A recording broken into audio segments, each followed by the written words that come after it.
بسم اللہ الرحمن الرحیم۔ السلام علیکم پیارے بچوں، سبق ہم پڑھ چکے ہیں احسن کی عید۔ آج ہم اس کی ایکسرسائز کریں گے، یعنی اس کی مشق کو کریں گے۔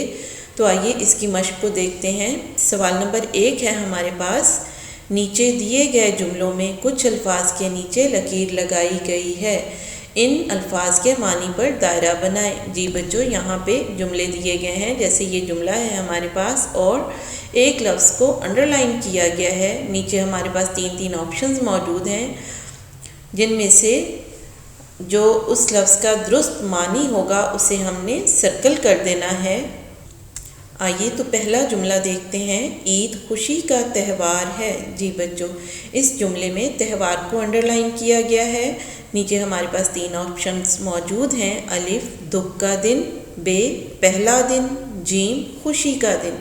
جی بچوں، تو تہوار کے کیا معنی ہیں؟ تہوار کے معنی ہیں خوشی کا دن، تو جیم کو ہم یہاں پہ سرکل کر دیں گے۔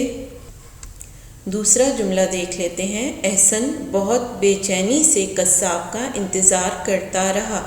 جی بچوں، یہاں پہ لفظ قصاب انڈر لائن کیا گیا ہے، تو قصاب کے درست معنی بتائیں گے ہم، الف حلوائی، ب مالی، جیم کسائی۔ جی بچوں، تو یہاں پہ درست آپشن کون سی ہے؟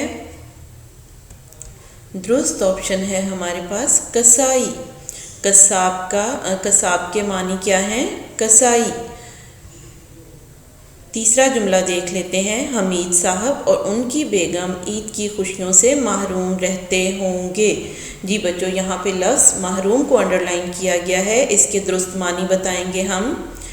آپشنز دیکھ لیتے ہیں، الف باخبر، ب جسے کچھ میسر نہ ہو، جیم حقدار۔ جی بچوں، ان میں سے درست معنی کون سے ہیں محروم کے؟ محروم کے درست معنی ہیں جسے کچھ میسر نہ ہو، تو بے کو یہاں پہ ہم سرکل کر دیں گے۔ اگلا جملہ ہے ہمارے پاس، احسن کو رنگین مالا بہت پسند آئی۔ جی بچوں، یہاں پہ لفظ رنگین کو انڈر لائن کیا گیا ہے، تو اس کے درست معنی بتائیں گے۔ ہمارے پاس 3 آپشنز موجود ہیں، الف رنگدار، ب ہری بھری، جیم خوبصورت۔ جی بچوں، تو رنگین کے درست معنی کیا ہیں؟ رنگین کے درست معنی ہیں رنگدار، تو الف کو ہم سرکل کر دیں گے یہاں پہ۔ اس سے اگلا جملہ دیکھ لیتے ہیں۔ اگلا جملہ ہے ہمارے پاس، حمید صاحب ایک ضعیف آدمی تھے۔ جی بچوں، یہاں پہ کون سے لفظ کو انڈر لائن کیا گیا ہے؟ یہاں پہ لفظ ضعیف کو انڈر لائن کیا گیا ہے۔ نیچے ہمارے پاس 3 آپشنز موجود ہیں، تو ضعیف کے درست معنی ہم بتائیں گے۔ 3 آپشنز ہیں ہمارے پاس، الف عزت دار، ب بوڑھے، جیم شریف۔ تو ضعیف کے کیا معنی ہیں؟ ضعیف کے درست معنی ہیں بوڑھے، یعنی حمید صاحب ایک بوڑھے آدمی تھے، تو اس کی درست آپشن کو ہم سرکل کر دیں گے۔ اب ہم اگلے سوال یعنی سوال نمبر 2 کو دیکھ لیتے ہیں۔ اس میں ہمارے پاس ان الفاظ کے جملے بنائیں۔ جی بچوں، یہاں پہ ہمارے پاس 2 کالم موجود ہیں۔ ایک کالم میں ہمارے پاس الفاظ موجود ہیں جن کے ہم نے جملے بنانے ہیں۔ اگلے کالم میں پہلا لفظ ہے ہمارے پاس پرواہ۔ پرواہ کا جملہ بنائیں گے، ہمیں دوسروں کی خوشیوں کی پرواہ کرنی چاہیے۔ پرواہ کا جملہ کیا ہے؟ ہمیں دوسروں کی خوشیوں کی پرواہ کرنی چاہیے۔ جی بچوں، اگلا لفظ ہے ہمارے پاس رنگین۔ رنگین کا جملہ بنائیں گے، بکرے کے گلے میں رنگین مالا تھی۔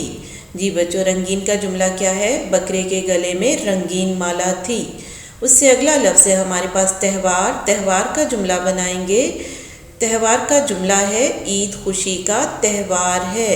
جی بچوں، اس سے اگلا لفظ ہے ہمارے پاس ضعیف۔ ضعیف کا جملہ بنائیں گے، حمید صاحب ایک ضعیف آدمی تھے۔ جی بچوں، اس سے آگے ہے ہمارے پاس محروم۔ محروم کا جملہ بنائیں گے، اللہ تعالیٰ کسی کو خوشیوں سے محروم نہ رکھے۔ جی بچوں، یہ تھے ہمارے اس سبق کے الفاظ جملے۔ آج کا لیکچر ہمارا یہیں پہ ختم ہوتا ہے۔ اللہ حافظ۔